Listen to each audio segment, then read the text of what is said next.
Video game bang, video game bang, video game bang. Video game. Mega Brand. Live from the sack, it's the livest. In fact, I'm putting rhymes on this track to put my guys on the map. Updates, geek news, tech talk, and reviews. They can summarize it so you ain't gotta breeze through. Listen once and you're forever fans. And I'm not saying it because their theme song features Mega Ram, the ultimate source of all geek media. Other podcasts, they just don't match up. Need proof? You can check the archives and catch up.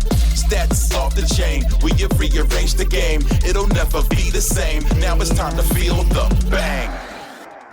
What is up, my pizzas? Video Game Bang is live on twitch.tv. Continuing on with our quarantine casts.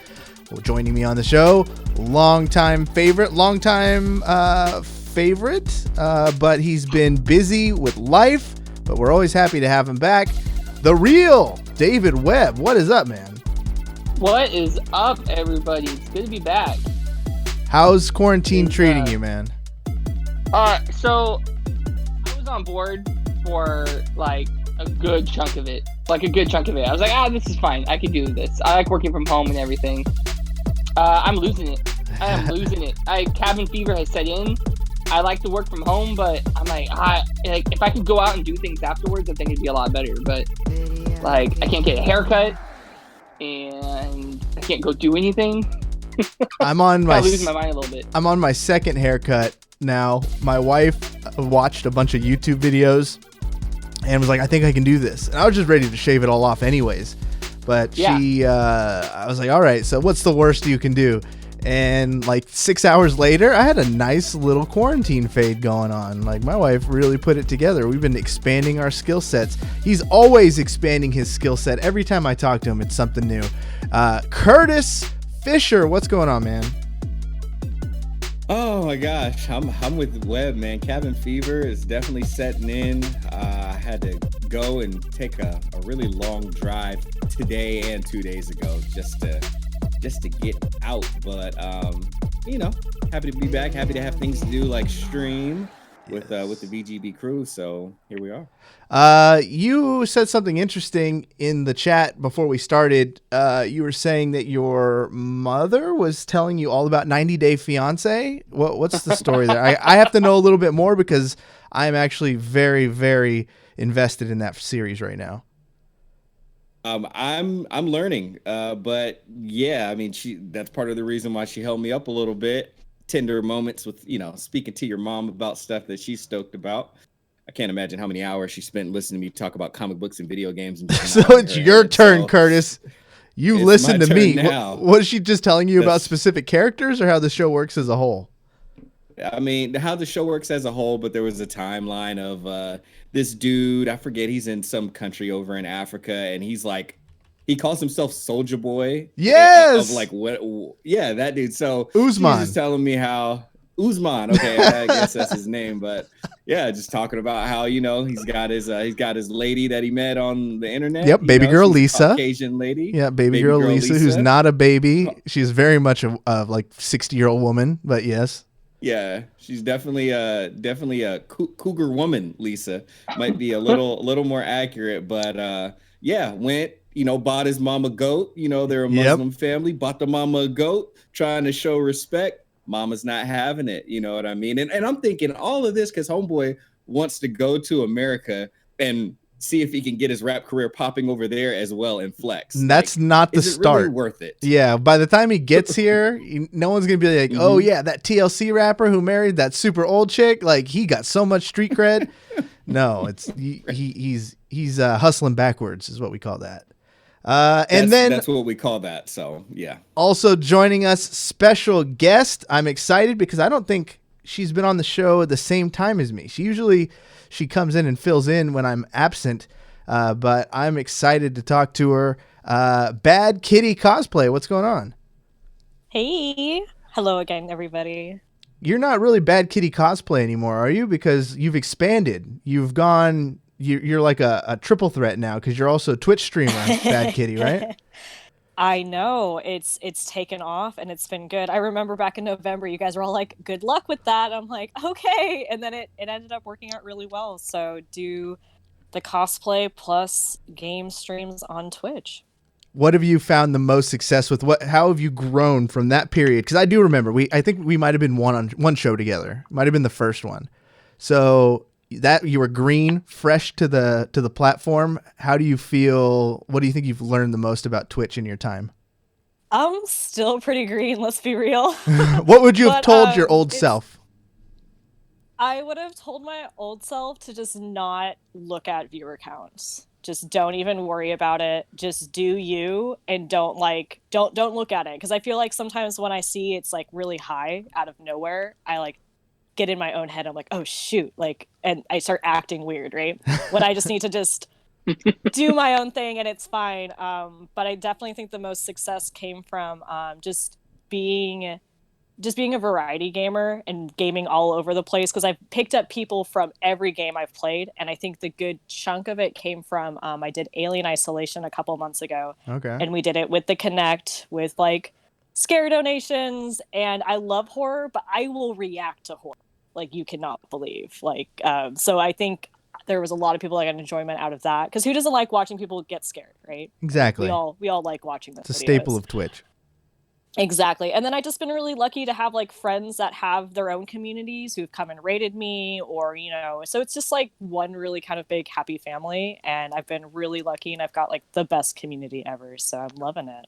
Hey, that's so good to hear. A lot of that goes over to the podcasting side too. Usually, you know, for schmucks like me, you're worried about, you have the low viewer counts and you need to stay motivated to get out of it.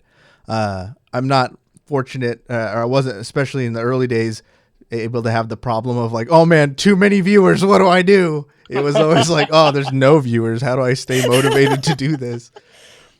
Don't worry. I got days like that too, where I'm just like, don't worry, the people will come, people trickle in, or, you know, you just got to keep doing it. I've definitely had friends that, you know, streamed for like over a year before they even like, you know, got to kind of where I'm at right now. So I've just been really, really lucky. Nice. And right now we're doing Mass Effect 3. So if you guys are interested, we are doing that right now. But I will be doing a buddy stream tomorrow with Emma. We're playing the sequel to We Were Here Too. So we're going to do the virtual escape room sequel together tomorrow at 4 p.m. So if you guys are interested, today if you listen to it live. Out. So yeah. So we have the first, like, before we get into the news, there was a little bit of Twitch controversy, since we're on the topic, that I just felt we have to talk about. We cover this stuff. It's Alinity. I think we talked about her a few times on the show. She's one of the most like controversial figures in Twitch, because she's always pushing the boundaries of, you know, what you can get away with and not get banned for, and people get really upset with her. She's definitely on the villain side.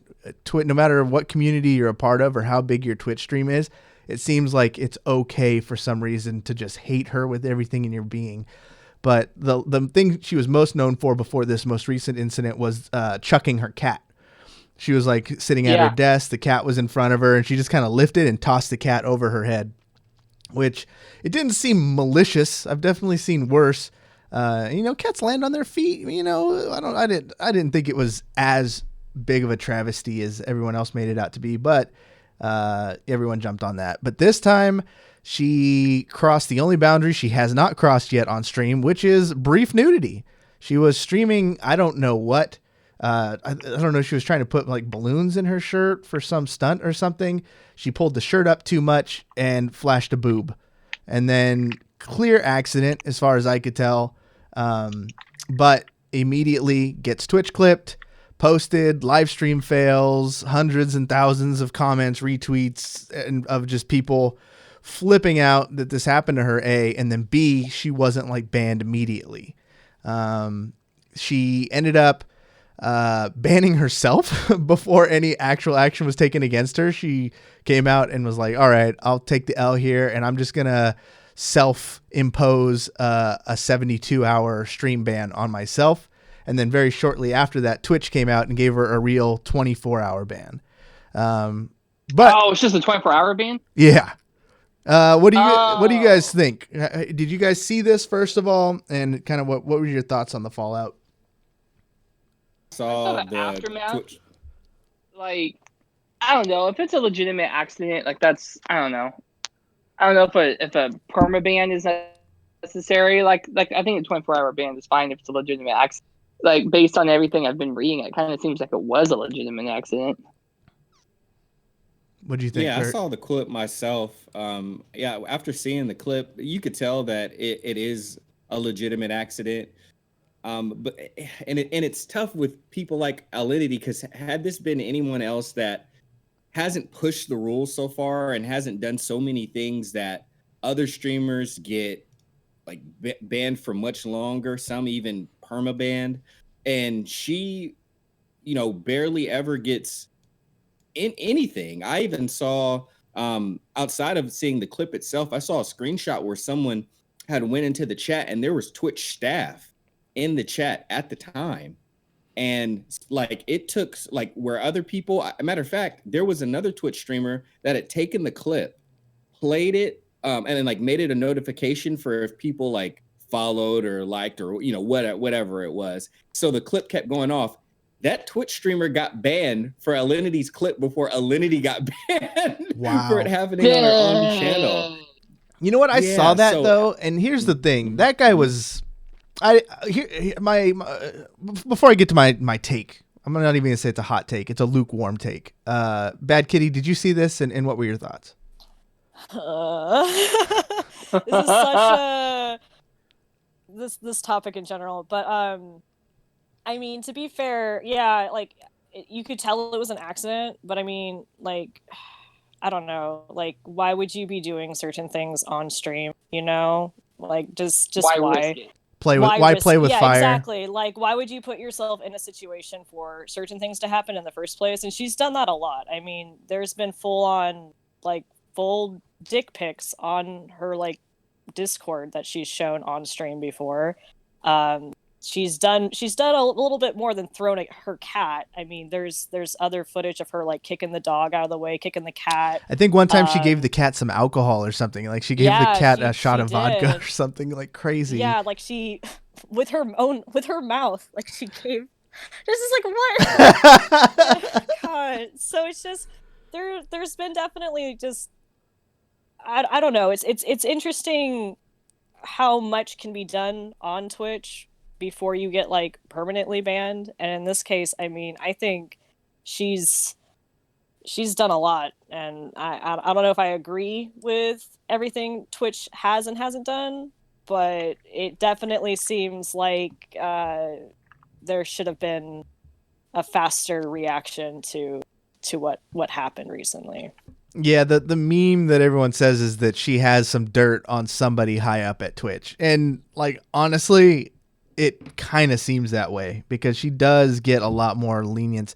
The one thing I will say though is, she's very much kind of a terror, like a bad figure in Twitch from a lot of different perspectives. But on a base level, the part I found the most disturbing was, I mean, to me, bullying's bullying, whether it's a good, quote unquote good person or a quote unquote bad person. And in the end of the day, she's a human being on Twitch who accidentally flashed a boob, which, I mean, it was unintentional, wasn't meant to be seen. And the fact that people were just sharing it around and memeing it in so openly and flagrantly was kind of disgusting. Like, you go to these accounts, because that's what I do. I'll see like, oh, what the fuck is that? Someone took like her nipple and put it as pepperonis on a pizza or something. And you like, who would do that? And you click on their profile. And it's like a 13-year-old Fortnite kid. It's crazy that, these kids have access to this thing and that it was still available and just like being completely shown without being flagged or taken down as bullying or anything like that. So, I don't know. Am I alone here? Anybody have thoughts on that aspect of it? What makes it okay to take this one boob slip and then just make it your own like little piece of comedy with no repercussions? Yeah, I think that's pretty messed up. Yeah, I agree. Like it's not okay. Like one thing that wasn't okay led to another thing that wasn't okay. Unfortunately, thus is the behavior of the internet. Um, again, it's not okay what they did. Um, that's why you don't want to give the internet ammunition, because it's like infinite ammo, pretty Yeah. much. It doesn't run out. But no, it doesn't make it okay. But I think that's kind of where things lie. What she did, was legitimately an accident, but but essentially she was playing with fire, which she shouldn't have, and accidentally, burned a room down in her house. And Exactly. people took that and set the internet on fire. No one really wins in this situation, but I think obviously the biggest part about the controversy, going back to what Kitty said, is there just wasn't really a timely response. And I think that's like kind of like there's so many layers to this because she has such a history on Twitch with her behavior. But if we're taking like the meta lesson from it is that like you said, Corey, she must have dirt on someone over there because she definitely gets favorable treatment and it looks bad on the rest of the community. So I don't know. This is a thing that Twitch needs to figure out how they're going to go ahead with, so they can have things that I don't want to say fair, because it's hard to be fair. You want to try to be, but at least things that are a little more consistent from user to user. I think one thing just to kind of dovetail on that is I guess it's expected to a degree from those 13-year-old Fortnite kids, and again, the first person I saw post this thing was Keemstar, who is just that guy. I expect it from Keemstar. Yeah. It's news, so he's going to be the first one to post it, and he doesn't care about who gets broken or in the crossfire. So he just posted it. But there's a lot of verified accounts that were sharing it and commenting it and stuff that I don't know. When I looked at their accounts before, I looked at it in a certain way of like respect and from a position of like, oh yeah, that's one of the. That's one of the good ones. And then just how openly and freely they were bashing, the situation, not just the situation, but bullying, body shaming, we'll call it. I don't know. It was just super disappointing. Kitty, what do you kind of think about that? Do you think it's just the internet? Once it's out there, you just got to deal with the repercussions, or should there be more people upset about this? Because I feel like this is one argument I haven't heard anywhere else yet. I think this is just a situation where no one wins. And that's just kind of usually how it goes. But I mean, if you're going to, like you said, if you're going to play with fire, you're going to get burned. Like, it's just how it goes. If you're going to, do certain things on stream, and you might get consequences from it. That's just what's going to happen. If you're going to wear, outfits that are going to, accidentally have, wardrobe malfunctions, or you're going to, do things you shouldn't do on stream and not think that no one's watching or is going to comment or do anything with it. I mean, it's just she just, from what I've seen and what I had to research on, she's just kind of given fuel to her own kind of social media war.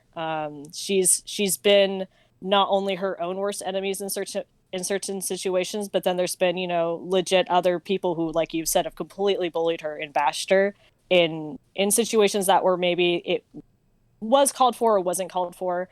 I mean, but I've seen everything from her dog sniffing her crotch and then humping her right on live on stream to like, the whole situation where if she sings, her cat bites her. So it's like, it's all over the place. So.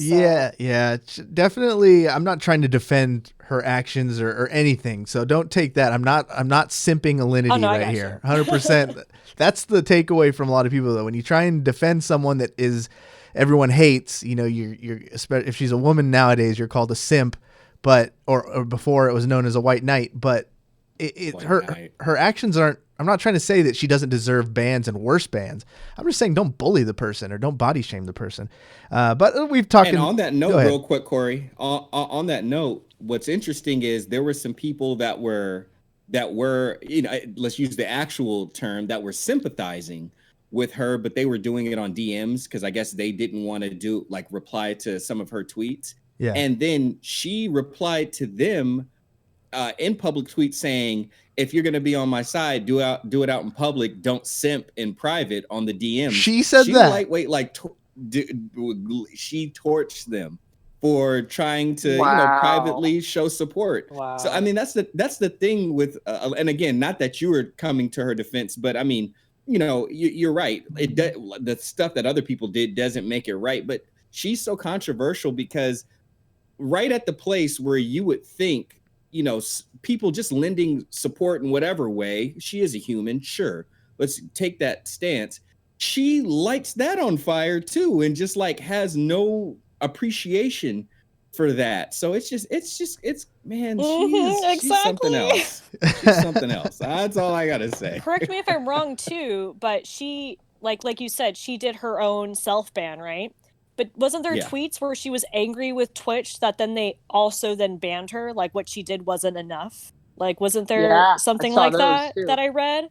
I was just like, are you kidding me right now? That's like being like, no, mom and dad, I'll ground myself for an hour because I know I messed up. And then they're like, no, you're grounded for a day. You're like, what the hell? I just grounded myself. That was the realest thing because I know every one of us tried that at one time.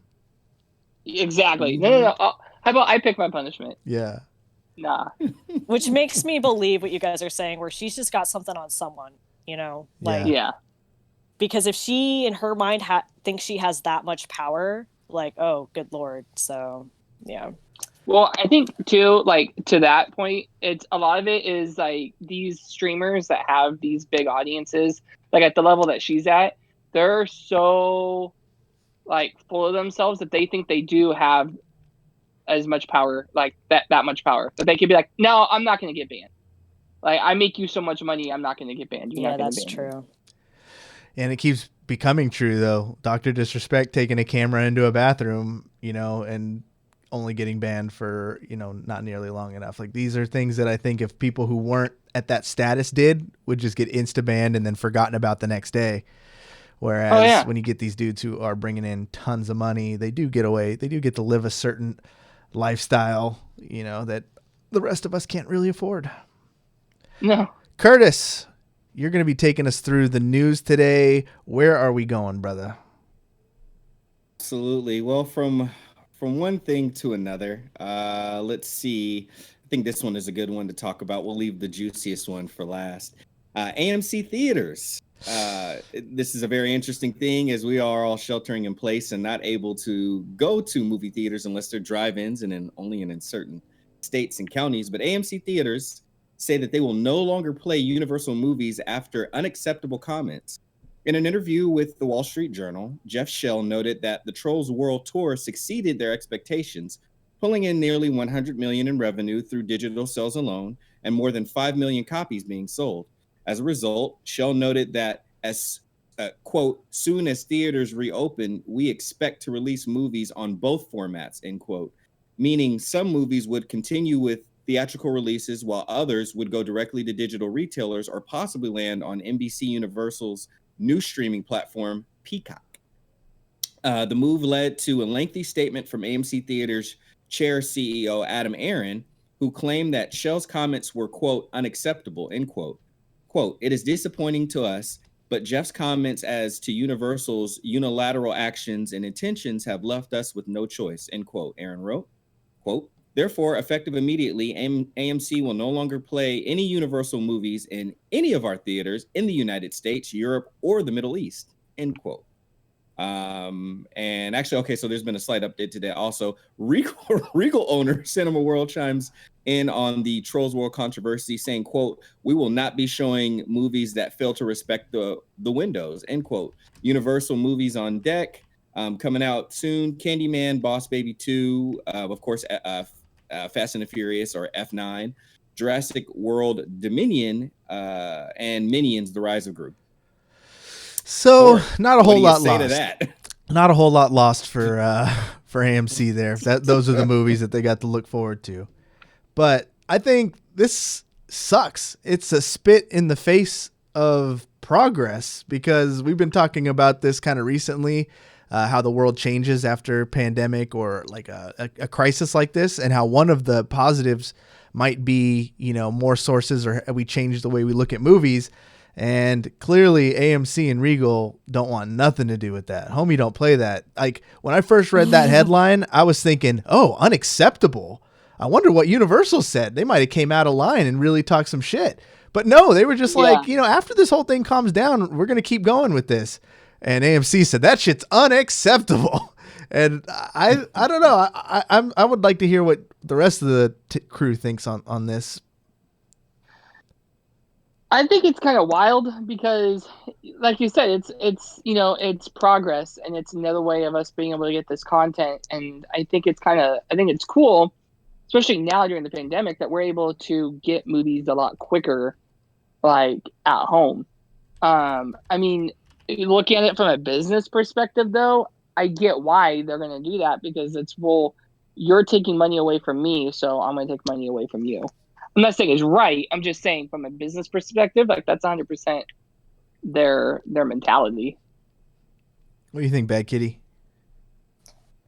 I like the direction of kind of this digital age we're going into. I think think of how much money you spend on movie theater tickets, popcorn, whatever, right? And depending what theater you go to, right? Some are like these dine-in ones, or they're like special reserve recline ones. Like it's definitely, if you look at how much you spend to go to the movies versus how much it costs to actually just buy the movie, I think it's definitely gonna hurt theaters, but I think it'll be a lot better for people and families when you can just I can buy the movie for $20 and have it forever.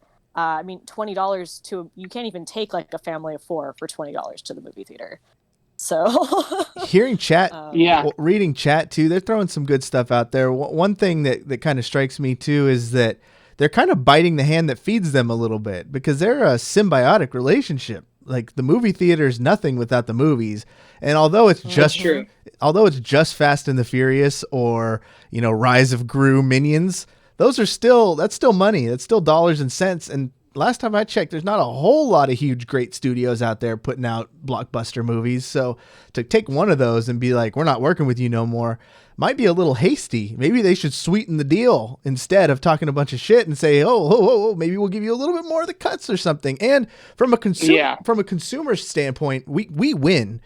If it goes more digital, we have more options. We could still go to those movie theaters, or we could still stay home, like Kitty was saying, and just watch it with our fam for $20. But what it's going to cause to us to double win is that there's going to be less movie theaters, if that's the future. And those theaters out there that are still remaining are going to have to innovate and come up with more creative ways to make it more lucrative so we go out. I don't think movie theaters will go away forever. You can't replace that experience. But at the same time, maybe we could step the game up. Maybe it's, the dinner places. Maybe there's, it's better quality. There's movie theaters out here that we can go to that, the left speaker don't work. In Natomas, like you get into that, when you get 813 or whatever, you're like, oh shit, it's in the one with the broken left speaker. Like, God damn. Like, if they were really fighting to stay in the game, they'd be fixing that shit and giving us a better experience at the end of the day to bring us in their doors. What do you think, Curtis? Yeah, it's an interesting one, to your point, like, the experience, you want it to be top notch, same thing, go to the Thomas Theater, that one in there, broken speaker, which is tough because then you look at like, how much money are they pulling in?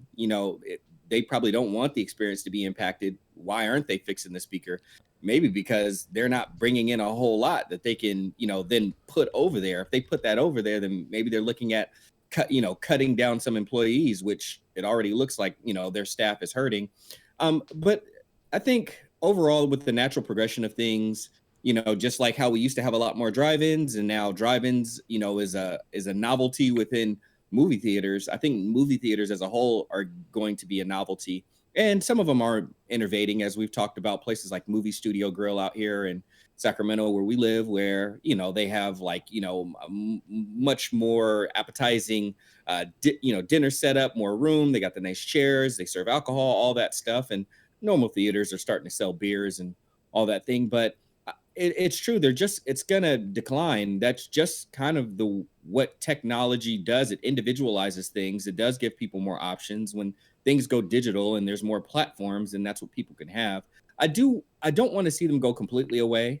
I mean, as much as I love to watch, in game at home, the at home experience was nothing like being in the movie theaters where certain things happen in the movie and everybody's cheering together and people are turning around and high-fiving and looking at each other like, whoa, like that communal experience, which I think we're going to have more of appreciation for after we get out of these shelter and home places as things become safe and we roll out different ways to reopen some of those businesses. I think we're going to have a bigger appreciation for things like that. But ultimately, it's not going to get in the way of progress, and it's not going to get in the way of choice. And when you're a dinosaur going extinct and someone poses a conflict of interest that might make you go out faster, hurt you sooner, things like this are naturally going to happen. And I think the only thing that we're going to be doing is just watching how it all plays out. I think COVID-19 bought them time they didn't know they needed.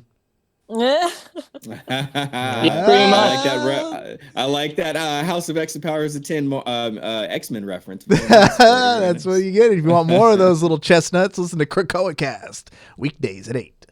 Right. What else we got in the news? On the CW. On the CW. On the VGBW. All right. So going from the movie theaters and jumping back into the arena of video games, this is one that kind of caught a lot of people by storm, and we'll have some extra juicy insight here. But what happens when the reigning MVP of your league decides to call it quits in the middle of the season? Not only, and this is all coming around Sinatraa for people who follow Overwatch League. Not only does he quit, but he starts playing a game that hasn't even come out of beta yet. The Overwatch League is about to find out. Jay Sinatraa Wan announced yesterday that he is leaving the San Francisco Shock to sign with the Sentinels as a part of their upcoming Valorant squad. Sinatraa was widely viewed as the face of Overwatch League in the West. Corey, I'm gonna go ahead and let you lead on this one. I mean, wow, it was it was a surprising. It surprised everybody. Put it that way. Like I knew I had a little bit of heads up. We thought we were gonna have a little more time, obviously, but the ESPN story just kind of broke in the middle of the day yesterday. But yeah, basically, Sinatraa was teasing kind of on his stream for a few days that he was, mulling something over. As soon as Valorant came out, he's been streaming it a lot. So, I mean, people were that's what people do on the internet. They just read between lines. 9 times out of 10, they're reading too far into things and there's no, truth to it at all. But this time it turned out, they were pretty correct. I stay more on the social side of the business. I don't talk about players or, I'd have nothing to do with coaches or staff or anything like that, which I like it better that way. So when, the news came out and I was informed, it was a shock. And the pun intended. Yeah, totally. Pun always intended. Terrible. With that. I couldn't resist. Sorry. I'm glad you did it. You're a better man for it, Curtis. But it was it was wild, and there was rumors circulating, as I was saying, and he hadn't played in the last 2 weeks, which was kind of odd. It was a little peculiar, as we're covering it for social, we're putting him on graphics and stuff because you assume Sinatra's going to play. But he put out a statement yesterday saying basically he lost the passion for the game. He's not too sure when it happened, but it's mostly related to the game itself and a lot of the, changes, whether it was 222, the character lock, or and the ban system that they've incorporated. Just between all of these elements, he just had enough and he called it quits. And I could just say from the org side and from on a human level, like Sinatraa was amazing to work with. David's gotten to see and work with him, I believe, at an event or two. Yeah. And a couple times, yeah. Yeah, he's just always nice to staff, to fans, to everybody. He's the type of dude where if you had something you needed to be done, you talk to Sinatraa, or if you talk to another player and they won't do it, you talk to Sinatraa and he'll either make it happen or do it himself. Like the guy was an absolute superstar in just every aspect of professionalism. So it's obviously a huge hit for the organization. You know, he was not just the face of the Overwatch League, but, you know, he was a big face of our team. And, you know, it was a sad day. Like, I was actually really just sad. It's always sad when you lose a person like that. He's been with the team since basically day one. And I hope he succeeds. Like, he's the type of guy, there's not many out there, but to be the very, very best of a big league, I don't care what it is, soccer, baseball, hockey, curling, gymnastics, anything. When you hit that spot where you're the best in the world, undeniably, when you got a player base of millions, it says something not just about your raw skill, but just about your mentality and your mind and your heart and your dedication. So if he finds that fire and has it for Valorant and puts it full force into this game, you know, I see it being, you know, maybe it's a 300 IQ move, you know, and at the end of the day, if it's what's making him happy, like who are we to try and, you know, stop him at all or badmouth or, you know, be upset. Like I saw tweets and stuff that were hard to read. People were like, oh my gosh, imagine putting all this marketing time into a guy and then he just leaves. Like, that was the furthest thing from any of our minds as this whole thing was happening. You know, it's like we would, and I mean, I'm speaking for myself, obviously, because like I said, I didn't make the decision. But I know the heart of our organization, and if someone doesn't want to be there, we're definitely not the type of place that's going to force you to do something you don't want to do. So if it was Sinatraa being miserable day in and day out and having to, you know, fight through this season, you know, hating life versus, you know, the outcome that ended up happening, I mean, I think that's the best case scenario. Like, it's better for him to have that peace of mind, and it's better for us to know we're not, you know, torturing a person into staying on our Overwatch team, you know? So that's where I'm at. I'm curious what anybody else kind of thought about it.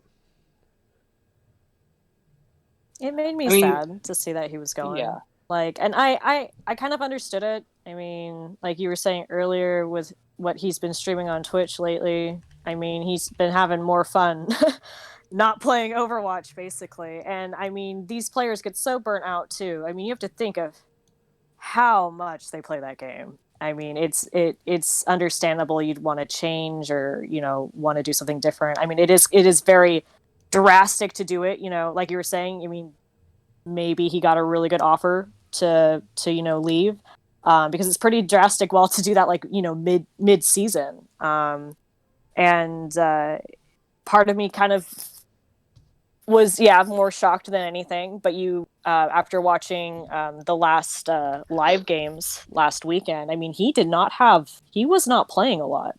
Yeah, they didn't have him on the roster, so I'm sure that there was you know, a lot more going on behind the scenes than we really knew, because he definitely wasn't playing as much as I was expecting the last couple of games, which was interesting.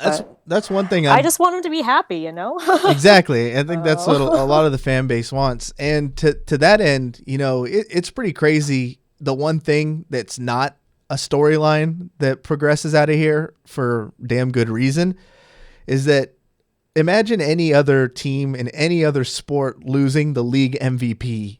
You know, like, of course it's shocking. You know, once you get over that though, and you're a fan of that team, most times you're like, oh God, we're screwed. You know, what are we going to do? The star player just left. What happens? But the SF Shock is so goddamn stacked that's the least thing on any, like, we've had tons of meetings that we've talked this thing up and down with everybody, I'm sure, in the organization. Just like, wow, can't believe it. You know, you talk about it. And the one thing nobody is talking about internally is like, oh man, we're probably gonna have to take some L's. What are we gonna do? Yeah, no, we know that we're still gonna dominate the season. We're still a top 3 team at the very least. It's still gonna be exciting matches. That's just the depth of this roster that we've built, and just I don't know. I'm still on that end. It's totally normal. There's nothing like I'm worried about. It's just the sadness of losing a person. What was anybody else have any takes on this? Kind of reminds me of like when Mike. Oh, go ahead, Webb. No, all you go for it. I was like, it kind of reminds me of when Michael Jordan stepped away from basketball, when he was talking about like he kind of lost the love, you know, for a little while, and everybody remembers him going and playing for like the Barons. in the minor leagues, minor league baseball for a little while. Like, even the best to do it, if they lose the love for it for whatever reason, sometimes they need to step away, and sometimes stepping away, and taking a break, reminds them of why they enjoy it so much. So, we'll see. This might not be the last that we see of him, but for right now, if it's a better decision for him mentally, then I support it. What do you think, David? Kurt pretty much said damn near the exact same thing I was gonna say. That's exactly what I was thinking. Is in Space Jam, you see Michael Jordan playing baseball, and you're like what the hell is going on here? And that's, it's kind of like, but yeah, I mean, like, basically, what everybody's already said is, like, as long as he, he's happy, he's put his heart and soul into, not only the game, but also, SF Shock. And, he was, I did get to meet him a couple of times and work with him at events and stuff like that. And like Corey said, he's super willing to do whatever. He's super chill with the fans, and, like, we'll hang out with them and talk to them and stuff like that. And it's, it is sad to see a player that has so much heart and skill for not only the game, but also the league and the team to kind of just, like, lose interest. But, like Bad Kitty said, they play this game day in and day out. And I got burnt on the game after a year of playing it, and I wasn't even playing it nearly as much as them. So I can only imagine. I think it's understandable. A lot of stuff people use a thing like this to twist whatever headlines that they want, or kind of they want to, like I said, read between the lines. Another one that's pretty true is that Overwatch League has not really done the best job of fostering a T2 or T3 scenes out there right now, and building these new stars up that are going to be taking over in the league. And that's what's already caught, because there's a lot of, like, lower level, not Overwatch League. When I say a lower level, I just mean, like, contenders level and below players that have given up the game to go to Valorant. Like, when the game came out, there was that one day where, I swear, pros across many different games, but they all made their tweet longers saying how they were giving up on mostly Overwatch to play Valorant. And that was, kind of a wake-up call. But then when you see the top guy doing it, there are changes that I think need to be made. And hopefully, that we do see these changes take place, and we do have Overwatch 2 on the horizon. There's a lot to, of upside to the Overwatch League, and a lot that can change. And that's what there needs to be changes. I mean, this has been one of the roughest Overwatch League seasons, I think, to date. And not just because of all the COVID craziness that's going on. It's definitely more than that. And it's hard. It's hard. Like, I love our boys. I love our Shock boys to death, and they're stacked. I'm not worried. Like, this is not a crazy devastating blow to the team. Like, they will be okay. They will recover. They'll be just fine. But in retrospect, each season they're changing the rules of the game, right? And I mean, at some point there's going to be certain changes that are done that aren't going to be beneficial, which I think we're seeing this time around. Yeah, I mean, I played a lot yesterday. I played Overwatch my sorrows away. I was kind of sad, and I was just like, I'm just going to play ranked. And it was kind of like, how in Hot Rod he does the hate or the anger dancing. I was like anger playing Overwatch, and it was not my best moments, but I ended up getting so mad. I was like, I could see why he quit this damn game, because my favorite McCree is not. I was playing comp, and I was just DPSing, and I don't even play DPS, but I wanted to just because I was mad, and but I couldn't even pick my main guy, and I was like, so for like a week I can't play McCree, and everyone got this Echo character who I know I could be shooting out the sky. And me is just a troll noob. I'm just getting pissed off at this game because I can't. And then even the 2-2-2, like, there's just a lot. It's a lot, guys. I'm probably not the best, and probably shouldn't be talking about this a whole lot given, what I do. But I truly love the game. I want what's best for it. I want what's best for Sinatraa. It's a big hit, but and I'm sure the story will progress. We'll be following his career. He's still best friends with all those guys. It's not like, he said he wants to co-stream the games and just support the team and stuff on the side, which is amazing.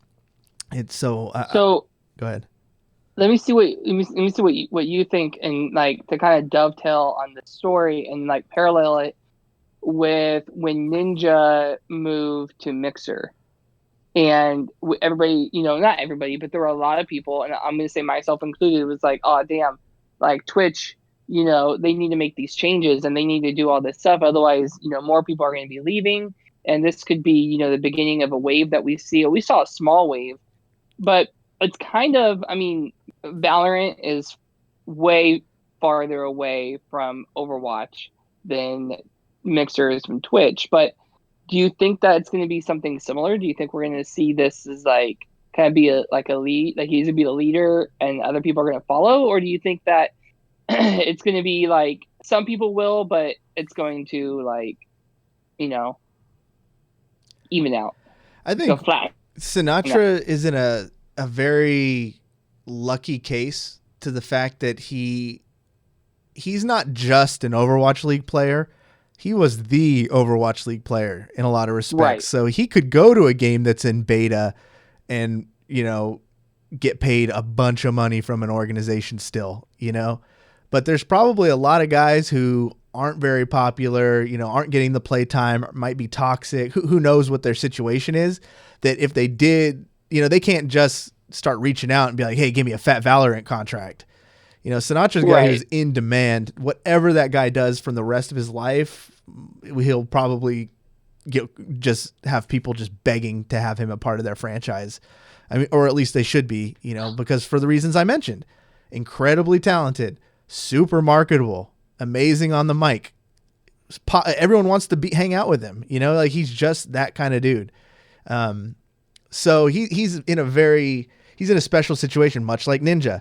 Hopefully the league takes it seriously, and Mixer, I guess maybe hasn't. I've been seeing a lot, of the numbers are starting to come out from Ninja and Shroud's move, and they're not looking too favorable. It's not like they brought a shitload of fans over that are just huge sellouts for Mixer now. So I don't know. I hope this isn't the case. Otherwise, I don't know. So I don't know. We will see in the next few months, but I wouldn't suspect it's going to be a lot of people in the Overwatch League. Yeah. What else we got, Curtis? I'm done talking about this. I know, feels. Yeah. Now that we've all had that good cry, we can move on to, well, actually, we're still sticking with the sensation that's sweeping the nation. More Valorant talk. Twitch has finally taken action against streamers, taking advantage of Valorant's drops by playing VODs and tagging themselves as live in their titles. Twitch has now updated their community guidelines to say that any kind of cheating of rewards programs is prohibited. This announcement can be found out there on the internet. Quick question. Bad Kitty? Yes. Have any of you played the game yet? Yeah. I've logged What are your I've logged some what major are your hours. thoughts? I like it a lot. Okay, what are your thoughts? I love it. I actually really, really enjoy the game. It's not what I expected, which is kind of good. Like, being the big Overwatch guy, I look at everything kind of through that scope of like, how is Overwatch better? And the big thing I was thinking was the format of the game mode being like that Call of Duty Seek and Destroy standard CSGO, go plant the bomb, try and defuse the bomb type of thing. And it works in rounds and you have to worry about your economy. My thought was that, man, when I watched CSGO back in the day, when we had a team, some of these matches could take like 2.5 hours if they started going into overtimes and switching sides and all this stuff. And you have to worry about, there's just a lot going on, and it's got a very active community, but it just, for me, the matches were forever. And when I play games, usually it's sparingly. I have 30 minutes, 45 minutes max at a time typically. So I like to keep them short. This game, its pacing is beautiful. Like the matches, it's the first to 13 and you can get through in about 30 or 40 minutes. That's good. Yeah. I'll be watching streamers and friends and trying to like stream snipe them because I know we're about similar SR level. And so when they start queuing, I'll start queue. And then we both finish at like the same time. So it's like, it's pretty consistent in how long the matches take, whether, it's a blowout or it goes to the final map. There's a little variance, but no, it's a fantastic game. And to this story, what was happening was they did that thing we talked about a few weeks ago on the show where anybody streaming, you didn't have to be, Dr. Lupo, or you didn't have to be some huge streamer to get code drops. Anybody could be watching Joe Schmo play the game and have a chance to get a code themselves just by watching. And what this was doing is that if you put ! drops in your stream title, you would get inflated numbers of people just trying to, AFK in your streams to get codes. And it became a real problem. And so what people did to cheese the system even more is that they would take their VODs and put them live, putting drops enabled and passing it off as live product. So people would be watching it a lot, taking viewership away from actual live streamers just to try and, farm codes and stuff.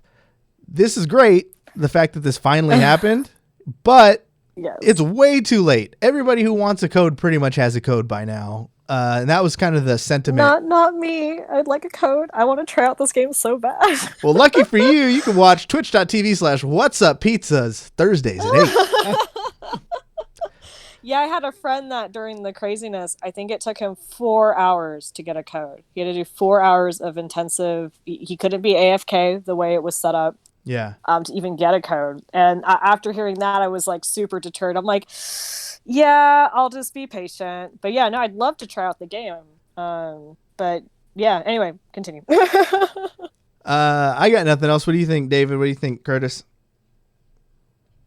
I think it's good. I think anytime, a format takes action against, cheesing the system and cheating is good, because it just kind of takes away from the credibility of the whole thing. So, and not to mention, like, for me, the biggest thing as somebody who did try streaming and, worked hard at trying to make that work and stuff, the fact that somebody can just be putting up a VOD and put, drops, and they're going to get more views than me, who's actually putting in the work and trying to stream and trying to, like, do something live, is frustrating. So I'm glad that they're taking action.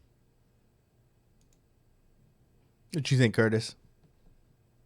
Yeah, I mean, it unfortunately, it is a bit late for it, but I guess better late than never. It's an unfortunate thing that happened. I mean, the second that we talked about that being the way that the system worked, I was like, oh, are you kidding me? This is about to be massively exploited for a long time. And I didn't think it would be this long, though. It did take longer than I thought, but at this point, the damage has been done, and and at the same time, to cover themselves, Twitch can say that we did take some action. So no surprise, here we are with all of that stuff. And it was a cool thing, and it was kind of I don't know, maybe another smaller game has done something like this before, but Valorant definitely was pretty unique in giving that power to everybody. And hopefully other developers try that in the future, and now the groundwork is already laid for them. So maybe they were late on catching it for Valorant.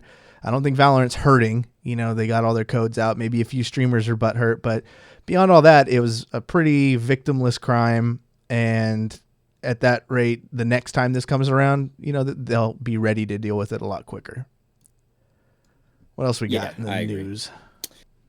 And for the last one, the one that everybody was waiting for, we all knew this was coming. And just to get ahead of things, we will not be talking about any of the leaks, just so people know, so you don't have to run away from the stream. But as we know, The Last of Us leaks. The Last of Us information had leaked, and there's extremely sensitive. What were you saying, Corey? Yeah, I was gonna say what leaked exactly. Besides, I mean, not exactly, but thereabouts what leaked. Everything. Yeah, more like or the less. entire game is out there. I'm not even joking. The story, like, was it video footage story, of it, or screenshots? Mission, extreme plot lines, everything. It's all out there. Oh no! So be careful. Don't get it spoiled. You got 2 months. Almost 2 months left to survive. Where did it leak? Was this like a Reddit thing? Was it a tester? Like, how did this get out there? So, you guys mind if I jump on this Please. one? Go for it. Okay. So, I'm still waiting on, as for many of you know, the former, I think he was an amazing news editor, Jason Schreier for Kotaku, who's done many articles on Naughty Dog over the years. He his last one that he kind of touched on the topic of what's going on at Naughty Dog was back from mid-March. But based off his newer tweets, it sounds like it was all internally leaked, unfortunately. There was very upset employees that wanted to kind of just stick it to basically the higher ups to say that this system of how you've had us creating games, this mixture of this crunch stress work needs to stop, basically. And a lot of that was addressed when Uncharted 4 was released. I mean, there was an entire book on it called, if you guys are interested, it's called Blood, Sweat, and Pixel, kind of addressing all the problems internally with these big games. And they thought that the system was going to change. A lot of people left after Uncharted 4. I mean, like 70%, you guys. That's a huge number. That's huge. Yeah, but 70%, you guys, of the lead designers left after Uncharted 4 because of just being burnt out. You had other big higher ups as well too, but there's a lot of factors that contribute to kind of the culture of crunch that has burned so many of these employees out. And from what Jason tweeted, he's working on an article right now, kind of addressing exactly what happened. But I'll read you guys this tweet. So it says, just catching up on this Naughty Dog story, and man, no matter how angry you are about the workplace conditions, your pay, or whatever else, leaking your whole game just hurts all the other people who are in the trenches with you. So many better ways to challenge the rage. So basically, channel the rage. And so it sounds like it was Naughty Dog employees who went ahead and did it and were upset with kind of the situation. And unfortunately, it hurts everybody. It hurts the entire fan base. It hurts their other coworkers. It hurts all the companies involved. So it's a really kind of just tragic story. His other tweet 2 days ago that he says, it's amazing how many people responding to this don't seem to get that the developers at Naughty Dog, including a couple I have talked to already, can be both infuriated and by the crunch culture and devastated by their hard work just getting leaked. This action does not hurt management; it hurts the workers. So, I mean, so it'll be interesting to see, because I think he'll get the story. He's always been on it as a great news editor. So we'll have to wait to hear all the details. But it was all internal, which is really, really sad to hear. Oh. That's a bummer. Yeah, I mean, I didn't really have any intentions on playing the game. I didn't play the first one, but I hate spoilers though, and I think that they kind of nailed it. Like, why put everybody? Because not even just the rest of the employees. Now you're hurting all the streamers, because a lot of people are streaming, Last of Us 1 to get ready for 2. And that's the number one thing that the trolls like to do, is they like to go into your Twitch stream and just start like spoiling things. So like, you're hurting a lot of people who are just going to go out there and just ruin other people's day on a, insignificant level, but still like just a pain in the ass. Yeah, my two ultimate questions for, obviously, the last time I was on this podcast, we talked about The Last of Us 2 getting delayed, but not just delayed, indefinitely delayed, right? So I was curious for your guys' thoughts too. Why say indefinitely delayed, right? When you could just come forward and say, oh, it's because we can't, manufacture enough physical copies in time, or just state the real reason. So it'll be interesting to see what like the real reason is. But why say indefinitely, then have like pretty much the majority of the game leaked, and then be like, okay, well, instead of possibly using the extra 6 months or whatever we need to really finalize this game, we're just going to go ahead and put it out. So I'm curious to see what the real reason was, and then why return all the digital copies in the first place, right? If the game was pretty much quote unquote done, why delay it? Why not delay it? Why you get what I'm saying? It's just a weird situation. We're in a time where a lot of the information that especially in the video game industry where people are just looking for it all the time in every facet possible, that sometimes, a lot of this information is in real time. So it's 100% possible that at that time, a few weeks ago, they didn't know when it was going to come out. So they just had to say indefinitely because they didn't have a date. And when you don't have a date, and it could be tomorrow, it could be next year, like we just got to throw that indefinite label on it until we know more. And I don't know whether the leak spawned it. I mean, I had read some stuff, just from Twitter. So it's completely horseshit more than likely that, because we're in some pandemic right now, and the fact that the game is based around like a pandemic or, disease or something, that they just were going to wait until COVID was over because they didn't think it was right. So, I mean, a few people will know what the reasons are. Yeah. But I'm sure they weren't trying to like intentionally throw anybody off the scent when they said indefinitely, and who knows what the trigger was to actually, because it has an actual date now. Is that right? Mm-hmm. Yep. It's officially coming out June, what was it? 19th? Okay, June 19th. Yeah, so I mean that's pretty soon. Yeah. And I would think from a game developer standpoint, just seeing how Animal Crossing has just murdered it, in the current climate, that if you have a sick game that everyone's going to play, like my dream is for Cyberpunk to come out and be like, all right, just kidding, guys. Remember when we said November? We love our fans and the pandemic. We're going to help you guys out, and the game's ready tomorrow or something, pipe dream. But that would be like, that's the dream. That's what you want. And it would be best for them too, because I guarantee you in quarantine time, they're going to sell more copies than they would probably even at Christmas. Like, I just think that's where we're at in the world right now. And like all of us started this episode out saying like, all right, it was cool for a few weeks, but like now what's next? We need what's next. Cyberpunk would be next. Like, I'm not gonna lie. I would definitely want to extend quarantine a little bit longer just to get my rounds in on that. But there was this information that was released back in March. So as we know, back, it was on September 24th, 2019, The Last of Us 2 was scheduled to be released in February, right? Without a hard set date. It was just the month of February. Yeah. And then a month later, it was then announced that it would come out May 29th, right? So basically, AKA 3 more months of crunch, which means, for the workers, that's not, oh, great, we can relax. No, that's we now get to keep, working like crazy for the next 3 months to really try to get everything done in time, right? Which already isn't great. And then mid-February, right, Naughty Dog was able to convince Sony to delay the final manufacture date by another 2 weeks. Oh, okay. So then that's when we got that news. That was back in Feb.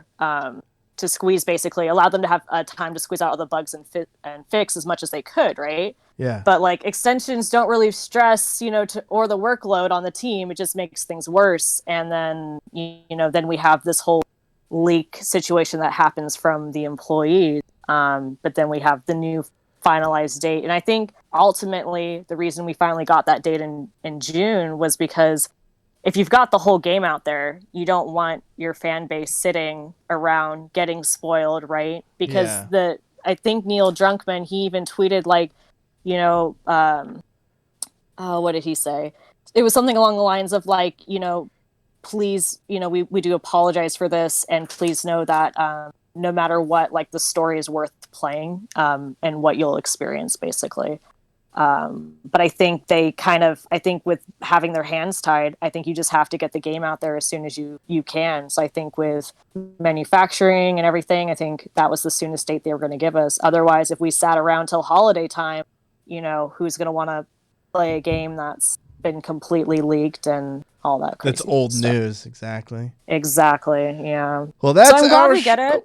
Yeah, it's going to come. It's going to be there soon. You can go on twitch.tv and watch Bad Kitty cosplay. Actually, what is the actual handle for your Twitch so people can watch you throughout the week? It's Bad Kitty. So it's just Bad Kitty. Wait, how'd you get Bad Kitty? You were the first Bad Kitty? No like trick spelling, hashtags? No, it's Bad Kitty. Wow. Yeah. So it was right in front of our faces. No one thought of it.